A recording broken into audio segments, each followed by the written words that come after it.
मैंने सुनी एक कथा कि एक गांव में दो पहलवान, एक शांत रहता हालांकि बलिष्ठ था, दूसरा चंचल स्वभावी हालांकि कमजोर था। तो जिसके योग चांचल्य अधिक था वो बलिष्ठ को ललकारता रहता कि कभी आओ मैदान में, दो दो हाथ हो जाएं। वो कहता आज नहीं, फिर देखेंगे। दिन, सप्ताह, पक्ष, महीने और साल गुजर गए। वो कहता रहा, ये नकारता रहा। आज तो हद ही कर दी उसने कि चलो आओ मैदान में। वो कहता है चलो आ ही जाओ। तो पूरा गांव इकट्ठा हो गया, मजमा इकट्ठा हुआ कि देखते हैं क्या होता है। और शर्त ये थी कि मैदान से दो में से कोई एक ही जिंदा लौटेगा। और मल्ल युद्ध था जो प्रारंभ हुआ। वो उसे पटकनी मार रहा, वो उसे पटकनी मार रहा।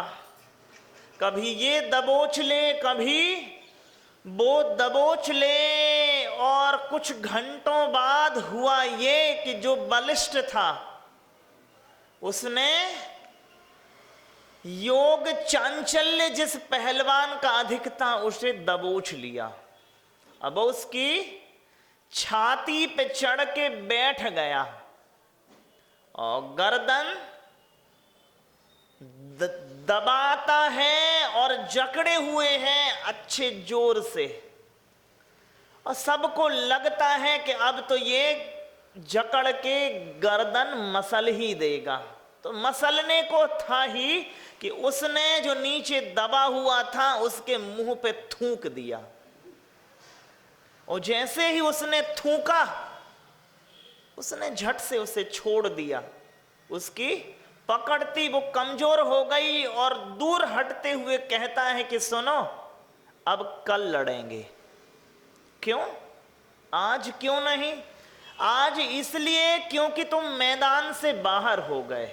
मैं और मैदान से बाहर हुआ? हाँ, बात ये हुई थी कि हम दोनों एक दूसरे से लड़ेंगे, लेकिन कभी मैं तुम्हें दबा रहा था, कभी तुम मुझे दबा रहे थे, कभी मैं जकड़ता हूं, कभी तुम जकड़ते हो। लेकिन मैं देखता हूं कि तुम्हें मैंने जितना जकड़ा है उससे कहीं ज्यादा क्रोध ने जकड़ लिया। तो तुम एक से नहीं लड़ रहे हो, तुम दो से लड़ रहे हो, एक मुझसे, दूसरा क्रोध से। और शर्त ये हुई थी मैदान से एक लड़ेगा। तो मैं तुमसे कल लड़ूंगा, आज तुम इससे लड़ लो। थूकने का अर्थ ही था कि तुम किसी और से भीतर लड़ रहे हो। मैंने तुम्हें बाहर दबोचा है, ये दुनिया देख रही है, लेकिन भीतर तुम्हें, मैं बाहर हावी हूं तुम पर, ये दुनिया देख रही है, लेकिन भीतर हावी है तुम पे क्रोध, ये कोई नहीं देख पा रहा। और तुम वैसे ही निर्बल हो और तुम पर दो लोग हावी हो, ये तो ठीक बात नहीं है।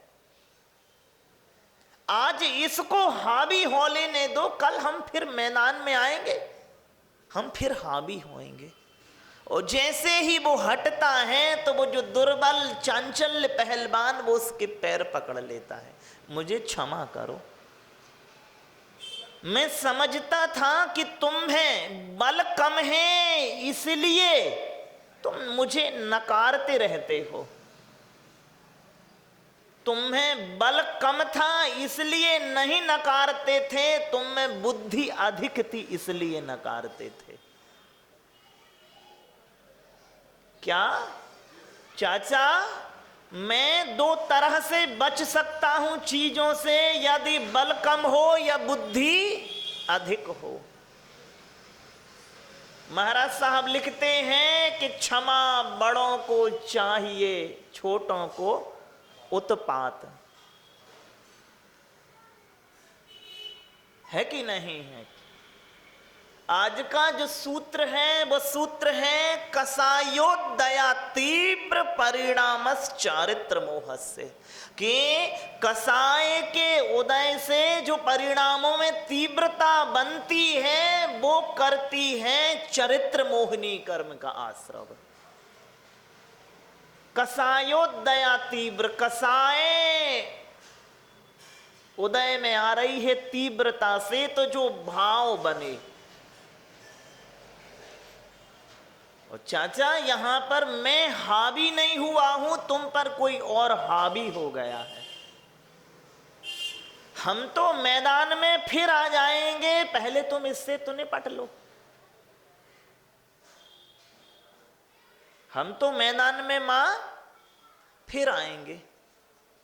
और आप किस ढंग से प्रस्तुत होते हो बताओ जरा। मैं किस ढंग से प्रस्तुत होता हूं? मानो मैं हूं ही नहीं। मां आपने पढ़ा हुआ है, समंत्रवत महाराज साहब लिखते हैं, क्या लिखते हैं? छेदन बंधन पीड़न अहिंसाणु व्रत के जो 5 अतिचार हैं वो लिखते हैं महाराज साहब। छेदन बंधन पीड़नम अति भारारोपणम व्यतिचार आहार वारणापी चा, आहार वारणापी चा स्थूल वधात व्युपरते है पंच। कि ये जो पंच हैं, छेदन बंधन पीड़न, कषायक के उदय में आप खुद को छेदते भी हो और दूसरे को भी छेदते हो। छेदन भी होता है, बंधन भी होता है, पीड़न भी होता है, अति भारारोपण भी होता है, और अन्नपान वारणापी। जब कसाय का उदय होता है तो मां आहार कम ग्रहण होता है। बच्चे जब क्रोध से भरते हैं तो वो सबसे पहली जो चीज होती है वो भोजन की थाली में हाथ मारते हैं। मां और पिता को तो मार नहीं पा रहे हैं। तो कसायों की तीव्रता में मां, इधर तो चारित्र मोह का बंध हो रहा है, वहां अहिंसा व्रत में दोष लग रहा। हिंसात्मक कार्यवाही होने लगी फिर जैसे ही कसायों की तीव्रता से मैं भरा।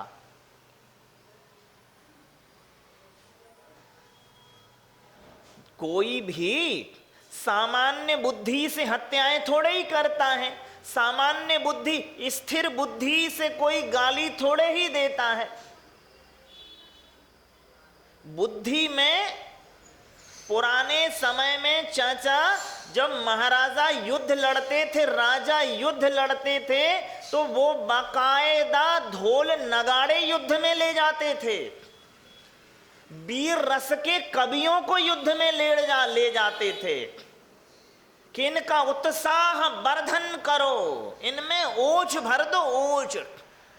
युद्ध के पहले आपने देखी हो तो हर सेनापति एक फाइनल स्पीच देता था और वो याद दिलाते थे कि तुम उस वंश के हो जहां पर खून बहाना तो पानी के बहाने जैसा है।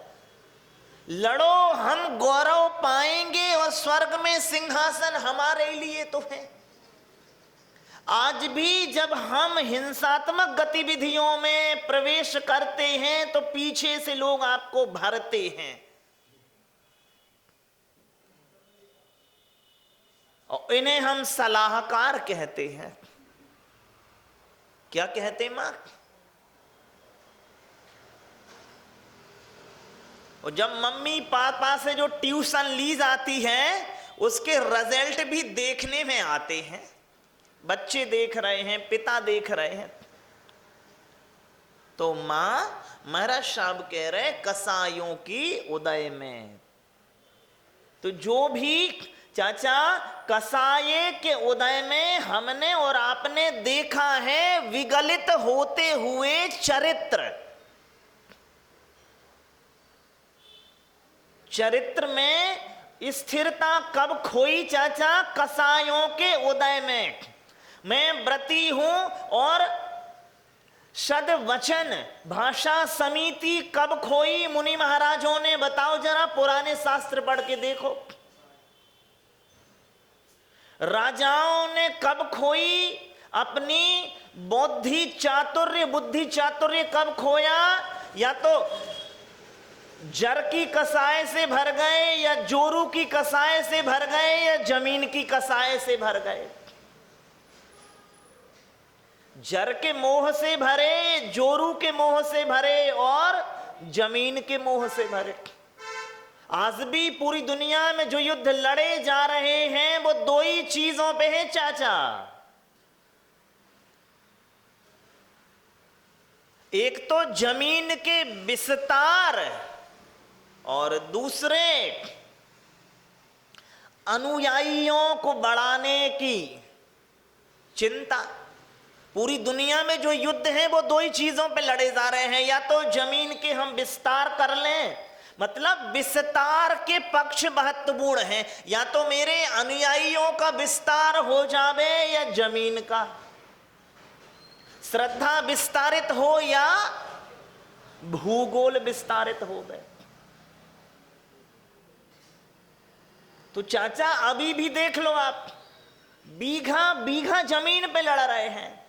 क्यों? क्योंकि मोह प्रगल हो रहा है। मां, आपके घर में जब भी लड़ाई हुई होगी तो पता है तुमने कभी शांति से कोई लड़ा कि चलो आज शांत बैठे हैं लड़ लेते हैं?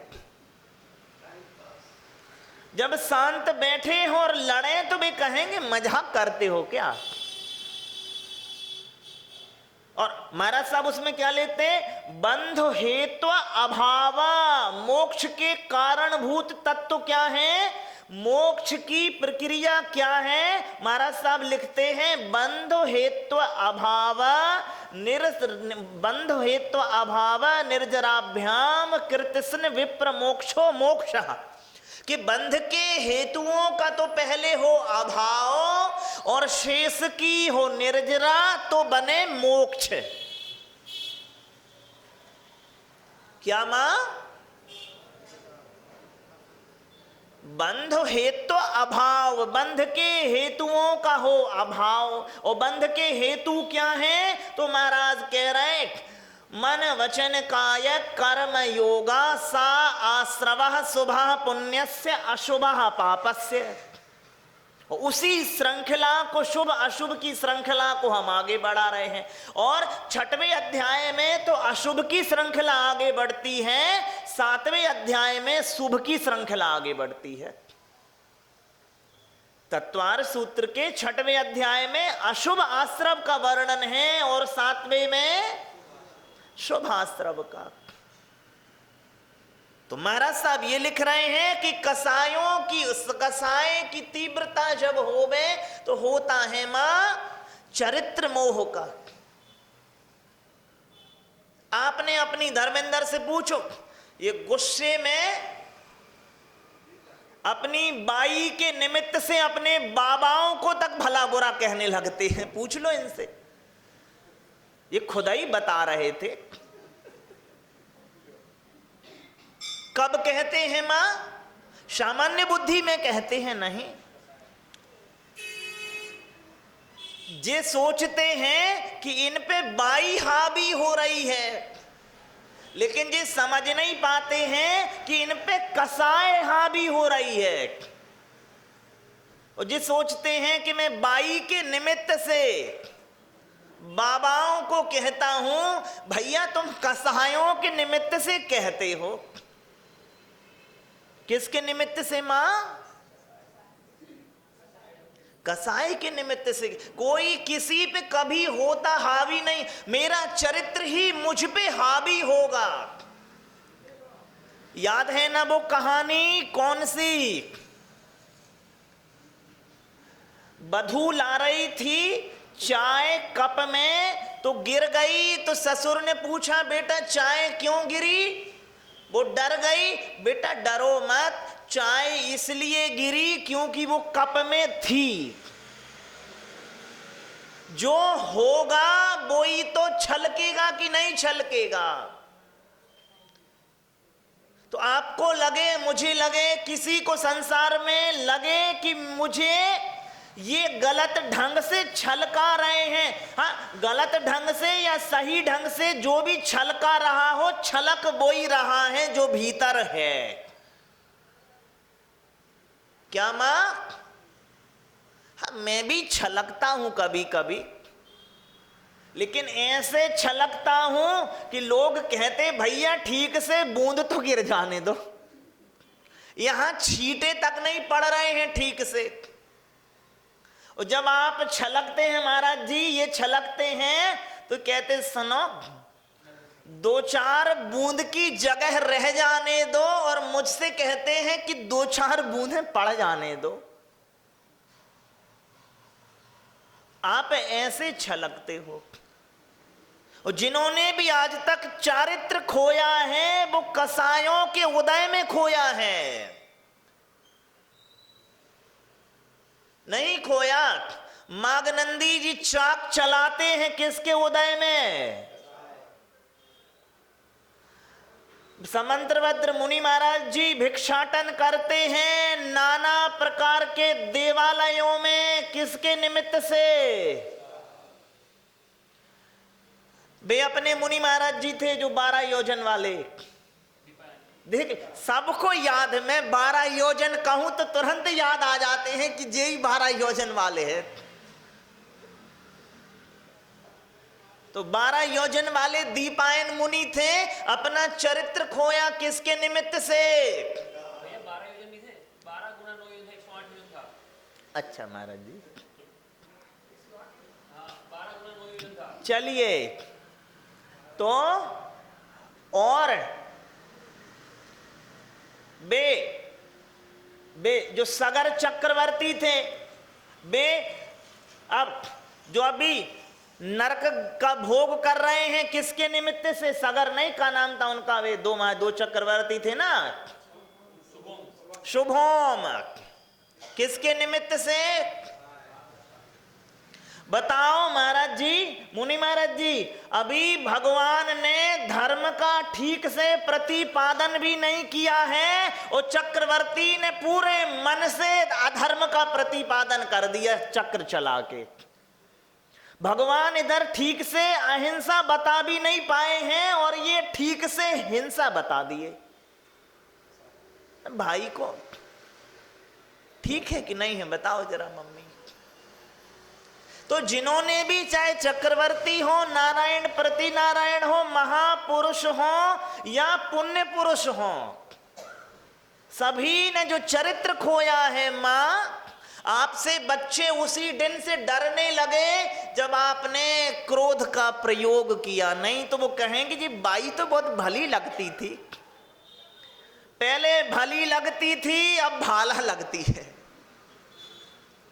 क्या लगती है धर्मेंद्र जी बताओ? पहले भली लगती है और अब भाला लगती है। पहले जो भले लगते थे अब भाले लगते हैं। भले से भाले जब आप हुए तब कब हुए डॉक्टर चाचा? कसायोदया तीव्र। तो यहां पर भी चरित्र खोया और नए चरित्र के लेने में जेई बाधा बन गया। फिर मैं आपने कब चरित्र खोया चाचा बताओ? ये इसी कसाय की तीव्रता में चरित्र खो दिया, पुराना चरित्र, और नए चरित्र के लिए आपने अवरोधक तैयार कर लिए चाचा। क्योंकि जिसका जिसको आदर नहीं होता है उसके पास वो चीज रखना ठीक नहीं। प्रकृति कहती है तुम्हें तो चरित्र का आदर नहीं है तो मिलना क्या? महाराज जी चरित्र का तो आदर है नहीं तो कसाय के चक्कर में खो देते हो। तो कसाय के चक्कर में ही फिर अवरोधक तैयार हो गए। कितना प्रबल चारित्र मोह का उदय है कि तुम ले ही नहीं पा रहे हो। क्यों नहीं ले पा रहे हो? क्योंकि तुमने पुराने चरित्रों का अनादर किया। क्या किया मां?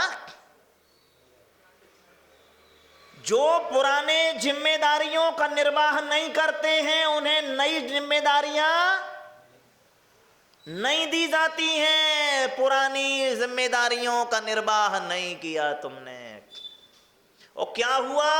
और भगवान के धर्म के आप अप्रभावी कारण बन गए। कहां प्रभावना होनी थी, कहां अप्रभावना कर रहे हो तुम। मेरे निमित्त से। और यहां पे चाचा महाराज साहब जो हमने उदाहरण बताए ये क्रोध रूप पर्याय के हैं, लोभ रूप पर्याय के भी होते हैं, मान रूप पर्याय के भी होते हैं। और महाराज जी तो लोभ रूप पर्याय के बता रहे हैं। रात्रि में मैं हूं और आप हो सफर में जा रहे, मैंने अपना 5:30 बजे डिब्बा खोल लिया है और तुम खोल रहे हो 10:30 बजे। किसने भगवान के धर्म की प्रभावना की? किसके निमित्त से आप भगवान के धर्म की आप प्रभावना की? कसाय के निमित्त से। लोभ भी कसाय है, सामान्य तौर पे क्रोध कोई कसाय मत मानना। धर्म महाराज साहब लिखते, ना धर्मो धार्मिक कैर बिना, कि धर्मी के बिना धर्म नहीं होता है, और आप मान के लिए अपने सहधर्मियों का अनादर करते हो। तो वो कहेगा भैया अब तुम्हें तो चरित्र देना ही नहीं है। ठीक है कि नहीं है मां? तो आखिरी बात है, जो लोग, आखिरी बात चाचा, तुम जमीन में बैठे हो, हालांकि तुम तो चटाई में बैठे, तो जो जमीन पे बैठे और वो नीचे गिरे, जमीन चटाई लुढ़क जाए तो कितनी चोट लगे। और जो जितना ऊंचे स्तर पे बैठे होगा, उच्चासन जिन्हें मिले हैं, अगर वे पतित होए, पतित मतलब गिरना होता है, पतित मतलब हमेशा वही मत मान लेना, तो वे पतित हो गए, गिरे तो उन्हें कितनी चोट लगे। और ऊंचे स्थान पे कोई बैठा हो तो ज्यादा चोट लगे। एक इंद्रिय का ऊंचा स्थान है कि पंचेंद्रिय का ऊंचा स्थान है? असंगी का ऊंचा स्थान है कि संगी का ऊंचा स्थान है? नीच गोत्री का ऊंचा स्थान है कि उच्च गोत्री का? अधार्मिक का ऊंचा स्थान है कि धार्मिक का? अबौद्धिक का ऊंचा स्थान है कि बौद्धिक का? तब तो तुम सबको बड़ी चोट लगने। आप ही तो कह रहे हो सब लोग के ऊंचा है, तो सारी चीजें आप में हैं कि नहीं हैं? जो आप बड़ी योग्यताओं के सहित हो, यदि अयोग्य साबित हुए मां तो ज्यादा चोट लगेगी। विश्वसनीय अगर खरे ना उतरे तो विश्वास के अनुपात में अविश्वास बढ़ता है। तो जितनी जिम्मेदारियां सौंपी गई हैं निर्वाहन के लिए, यदि वे पूरी न की गई तो सारी अगले भाव में छीन ली जाएंगी। यहां चरित्र न पालन हो पा रहा है कसाय के उदय से, कसाय के निमित्त से, तो अगले भवों में कोई चरित्रहीन स्थान मिलेंगे, और असंगी के सारे स्थान कैसे हैं? चरित्रहीन हैं। तो मैं नहीं चाहता कि आप ऐसी चरित्रहीन पर्याय को पाएं। अब पूज्य मुनि महाराज जी विराजमान हैं। अरे नहीं महाराज जी, नहीं, बिल्कुल नहीं, ये तो बंद कर दे धर्मात्मा।